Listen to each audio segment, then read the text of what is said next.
खुशी के टाइम तो कोई करता नहीं है, दुख के टाइम सब याद करते हैं। दुख में अपना इष्ट याद आता है, गुरु याद आता है, अल्लाह, खुदा, परमात्मा जिस रूप में मानते हो याद आता है। परंतु उनकी खूबी क्या है कि जिस हाल में भी याद करते हो वो हमारे दोष ना देख के फिर भी हमारी प्रार्थना को, अर्जी को और जो पुकार करते हैं उसको सुनता है। लेकिन कई बार कमी हमारी होती है, वो पुकार करने में भी हमारी चतुराई है। यूं तो कभी भूले से याद भी नहीं करते और एक दिन में याद करके दोष निकालना शुरू कर देते हैं कि मेरे ये काम नहीं किए।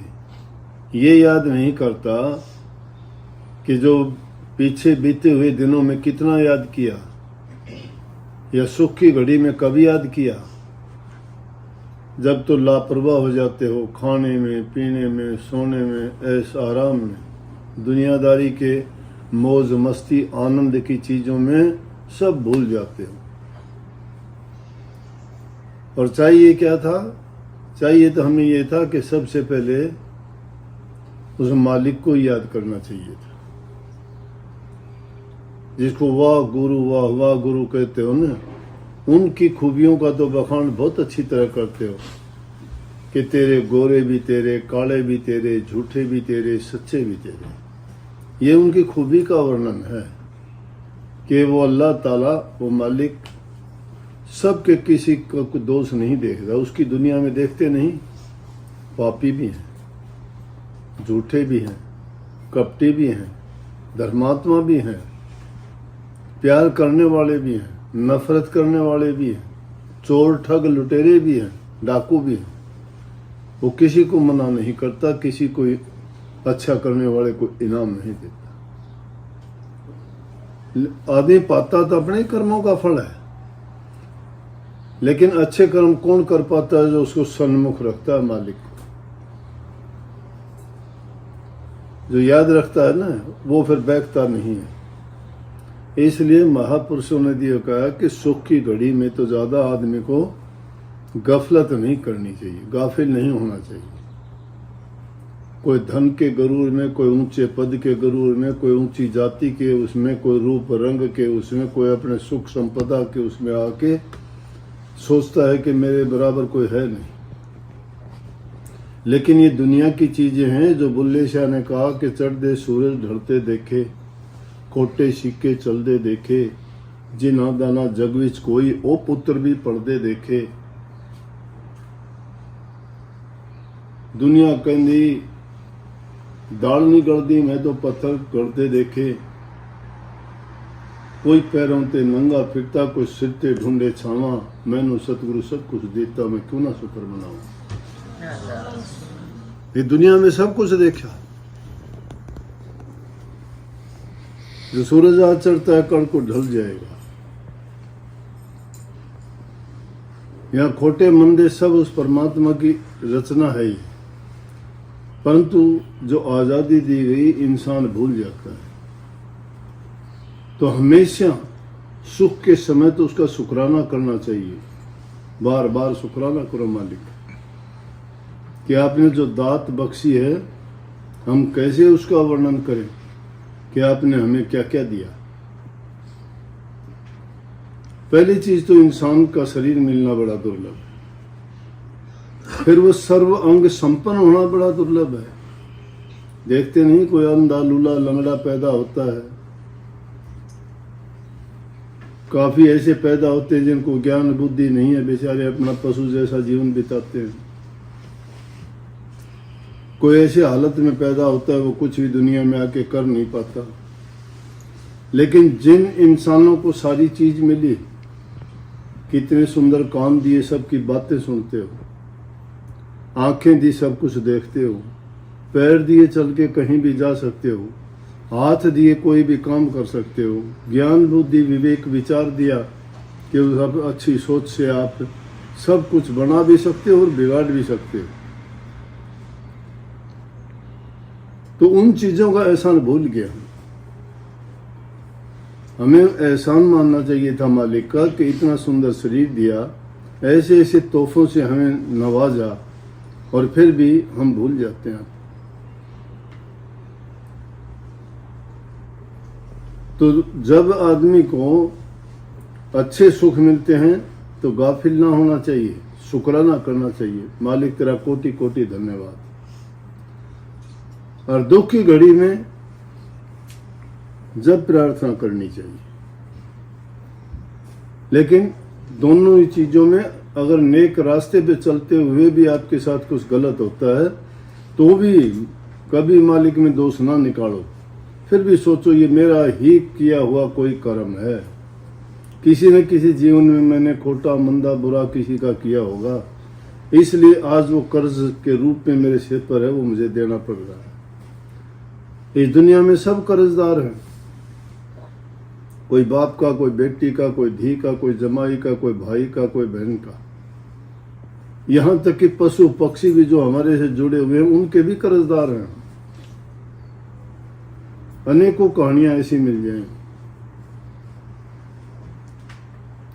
और पुकार की बात कभी खाली नहीं जाती। दुआ इंसान को सच्चे दिल से देता पूरी होती है। या हिंदुस्तान में मुगलों का राज स्थापित होने का कारण क्या था? एक गृहिणी के वरदान से।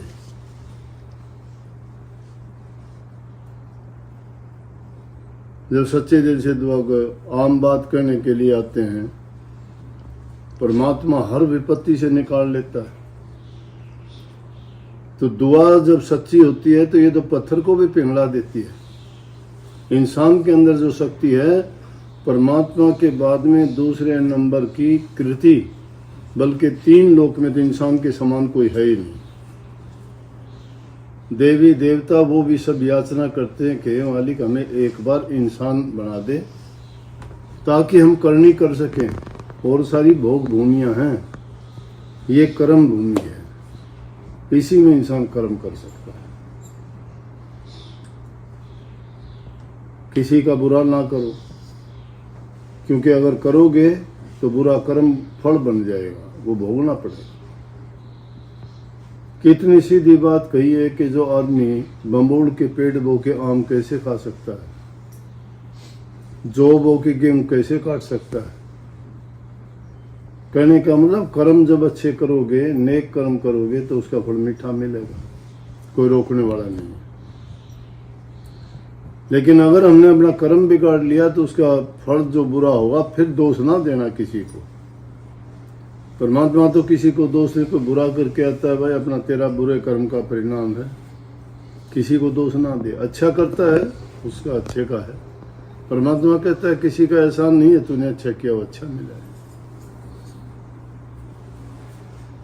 प्रकृति का नियम है, जो इंसान किसी से लेता है उसको देना पड़ता है उसको। तो इसलिए तुम क्या लेना चाहते हो? बुरा लेना चाहते हो, बुराई मिल जाएगी। बुरा किया करो, क्यों जो देते हो वही तो मिलेगा ना। लेकिन बुरा कोई नहीं मानना चाहता, दुख कोई, कष्ट कोई नहीं अपनाना चाहता। सब सुख के साथी हैं, सुख मांगते हैं। सुख मांगते हो तो किसी को सुख दिया करो, लौट के सुख आएगा। इज्जत मान चाहते हो, दूसरे को इज्जत दिया करो, तुम्हें इज्जत मिलेगी। प्यार चाहते हो तो दूसरे से प्यार दिया करो, दूसरा कोई नहीं देता। ये चीजें आपके पास हैं। जो चीज आपको दूसरे को देते हो वही लौट के आपके पास आ जाएगी।